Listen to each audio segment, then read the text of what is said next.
Halo Sobat Profit, welcome to Edukasi Saham bersama Pintrako Sekuritas.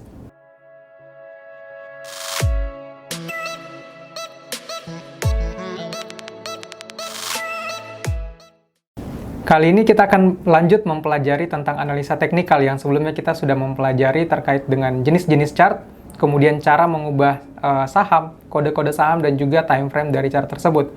Nah, kali ini kita akan mempelajari tentang cara membuat sebuah garis support dan resisten.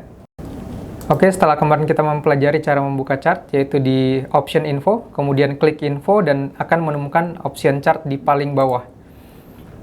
Oke, setelah grafik sudah muncul, kita akan melihat bentuk, kita biasanya menggunakan bentuk candlestick seperti yang sudah kita pelajari sebelumnya.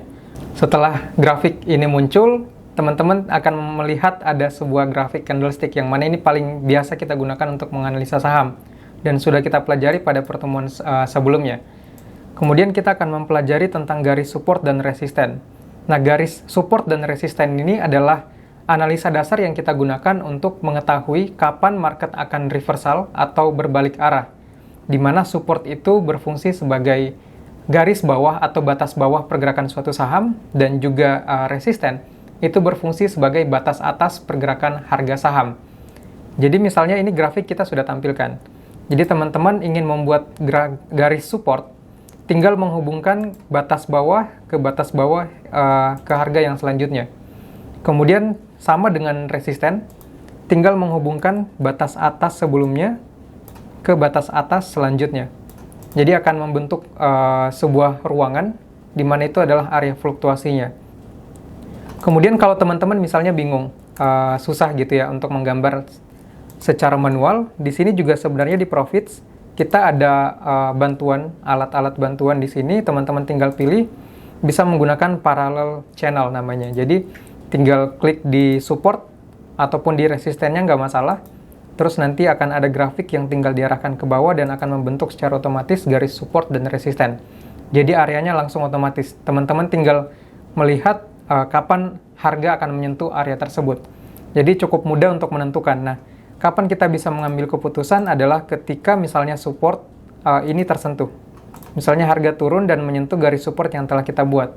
Nah, kita bisa mengambil keputusan di sini untuk ancang-ancang mengambil langkah untuk buy atau entry di kisaran level tersebut karena ada potensi untuk terjadi rebound. Nah, kapan kita jual? Kita bisa menjual saham itu nantinya ketika berada di area resisten atau di level tertinggi dari garis yang sudah kita buat, karena ada potensi akan terjadi penurunan setelah menyentuh area level tersebut.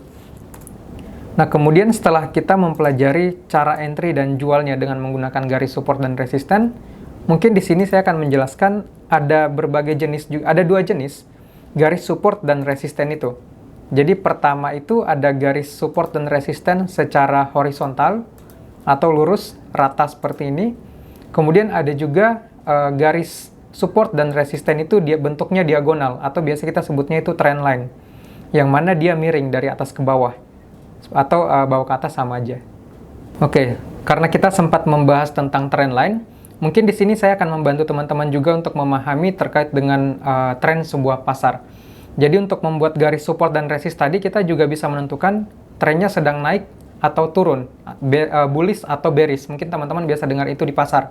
Jadi misalnya harga saham ABC sedang bullish, artinya dia sedang naik. Nah, kita bisa mengetahuinya dengan cara membuat garis support dan resisten secara trend line yang tadi. Nah, kalau dia dari support pertama membentuk support kedua yang mana ini lebih tinggi atau lower high, itu akan, dan itu secara berturut-turut itu akan membentuk tren yang namanya uptrend atau lagi bullish. Untuk yang downtrend atau yang biasa teman-teman dengar dengan kalimat bearish, itu adalah dari awal terbentuk lower, kemudian terbentuk lower low lagi, atau support yang semakin turun gitu. Jadi setiap level support selalu berada di level yang paling bawah, dan itu secara berturut-turut terjadi. Itu akan membentuk sebuah tren yang namanya bearish atau downtrend. Oke, jadi cukup seperti itu. Sekian pembahasan kali ini terkait dengan support dan resisten. Sampai bertemu kembali di edukasi saham selanjutnya.